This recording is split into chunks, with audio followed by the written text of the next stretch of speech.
Good day, everybody. It's Andrew here, and welcome back to my channel. Today we have an update from Bernie Sanders, who is fighting to include extra stimulus checks for seniors in this next stimulus package. He wants to include stimulus checks for those who are on Social Security, SSI, and SSDI as well. Now, in this video, he's calling out the hypocrisy of spending so much money on the military, so much money on other programs, but not spending money on seniors, on extra stimulus checks, on expanding Medicare, lowering prescription drug costs, and providing more affordable housing for seniors, those who are retired, SSI, and SSDI as well.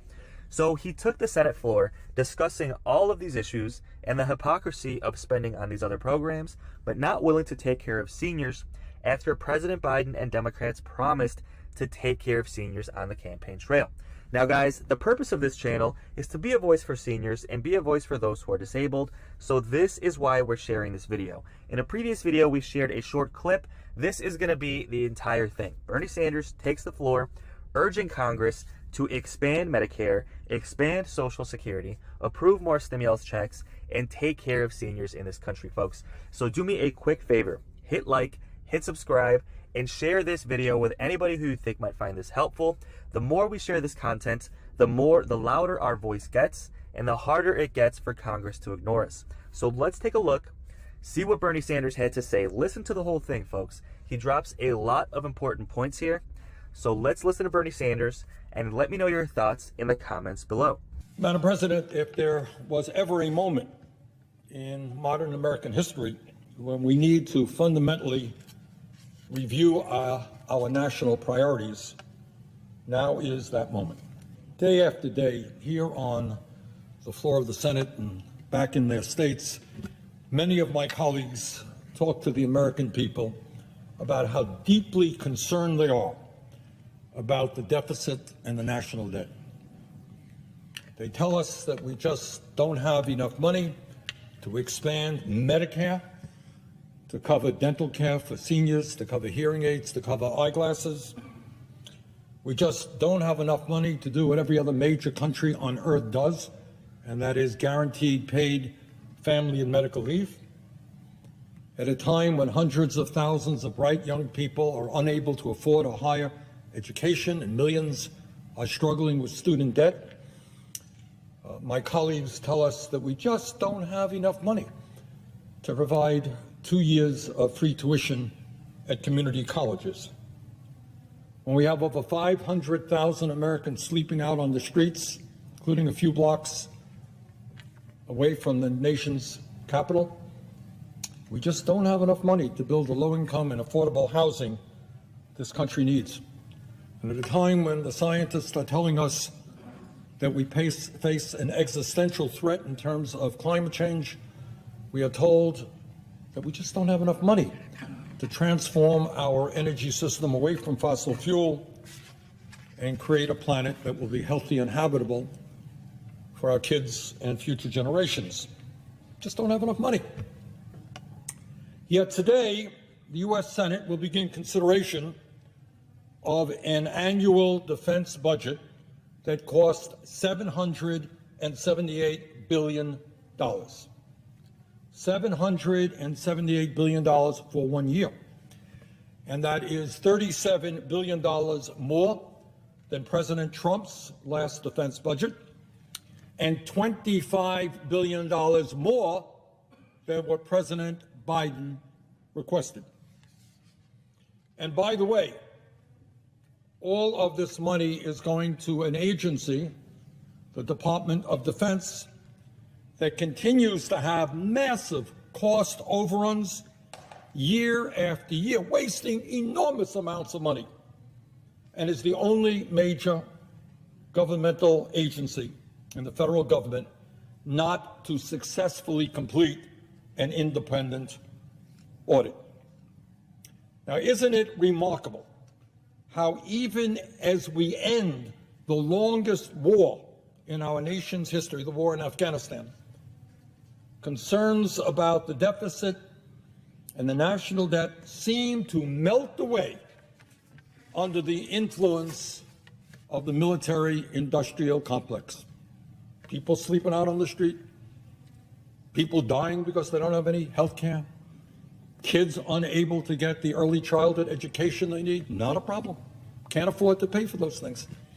But somehow when it comes to the defense budget and the needs of the military industrial complex, we just cannot give them enough money. There is also a $10 billion handout to Jeff Bezos, one of the wealthiest people in our country, for space exploration. Combining these two pieces of legislation would push the price tag of the defense bill to over $1 trillion for 1 year. And I want people to remember that, because when we talk about Build Back Better, you talk about a 10-year bill. This is 1 year. Meanwhile, while there is limited discussion about the defense bill or corporate welfare in the competition bill, Congress has spent month after month discussing the Build Back Better Act, which on an annual basis costs far less than the Pentagon budget, and discussing whether or not we can afford to protect the working families of our country whose needs have been ignored decade after decade, who in many cases are living paycheck to paycheck, can't afford housing, can't afford prescription drugs, can't afford to send their kids to college. We can't address their needs. No. Because we're too busy worrying about throwing money at the Pentagon and large profitable corporations. Madam President, if there was ever a moment in modern American history when we need to fundamentally review our national priorities, now is that moment.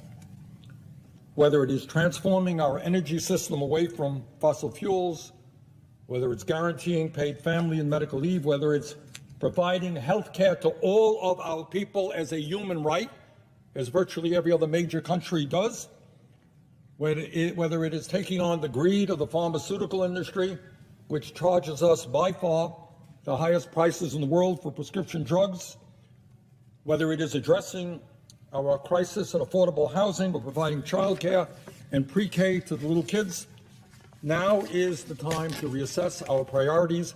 Now is the time to fight for real change. But instead of addressing these major issues that impact the lives of working families all across this country and that the working class of this country desperately wants, Congress comes together, Democrats and Republicans, with minimal debate to support an exploding Pentagon budget, which is now higher than the next 13 nations combined and represents more than half of our discretionary spending. Madam President, after adjusting for inflation, we are now spending more on the military than we did during the height of the Cold War or during the wars in Vietnam or Korea. And I would like to reiterate, this is after the war in Afghanistan has ended. This pandemic has taught us anything. A pandemic which has cost us now almost 700,000 lives. It is that national security means more than just building bombs or missiles or jet fighters or tanks or submarines or nuclear warheads and other weapons of mass destruction. National security also means doing everything that we can to protect the lives of ordinary Americans, many of whom have been abandoned by their government for decades. These are people right now who are struggling to put food on the table, people who are now experiencing a lower life expectancy than was the case in the past. And these are people who, in many instances, when they get sick, can't even afford to go to a doctor. Madam, throwing more money into the Pentagon than it needs at a time when working families all across this country are struggling to put food on the table for their kids, and when 140 million Americans can't afford the basic necessities of life without going into debt. In 1967, Dr. Martin Luther King Jr.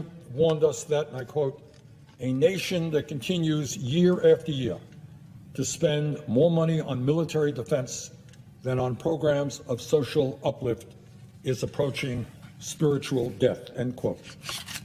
Dr. King was right.